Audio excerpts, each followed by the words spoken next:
अच्छा. नमस्कार विद्यार्थी मित्रांनो. आज आपण स्पर्धा परीक्षांसाठी आवश्यक म्हणून आपण काही अवांतर वाचन करणं गरजेचं आहे.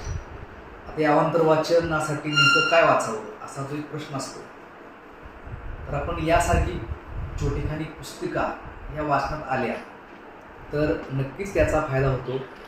याचं कारण असं की यामध्ये एकूणच आरक्षणाचे जे काही मुद्दे असतील ती चर्चा केलेली आहे आणि प्राध्यापक यशवंत सुमन सारख्या विद्वान व्यक्तीचं काही निरीक्षण आहे आणि जे विचार आहेत त्या पुस्तिकेत अभ्यासपूर्ण पद्धतीने आलेले आहे. आणि खरं तर ही पुस्तिका युनिक अकॅडमी या संस्थेनं प्रकाशित केलेली आहे नव्यानं. त्यामुळे विवेक घोटाळे आणि मुक्ता कुलकर्णी यांची भूमिका या पुस्तिकेत आहे.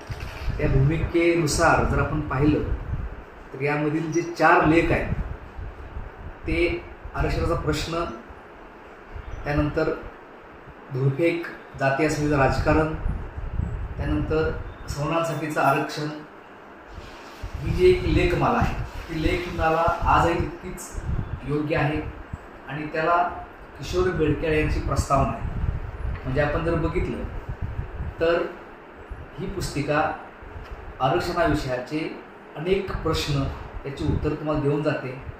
आणि मग आरक्षणाविषयक ऑथेंटिक काय, आपला स्टँड कुठला असावा, आपण काय भूमिका घ्यावी, विषय निबंधाचा असेल तर त्यात आपल्याला मांडणी करताना काय लिहावं, यासाठी छोटीखानी पुस्तिका तुमच्या नक्की उपयोगात येईल.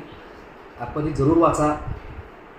युनिक फाउंडेशन ही संस्था अशा छोटेखानी पुस्तकं निर्माण करते.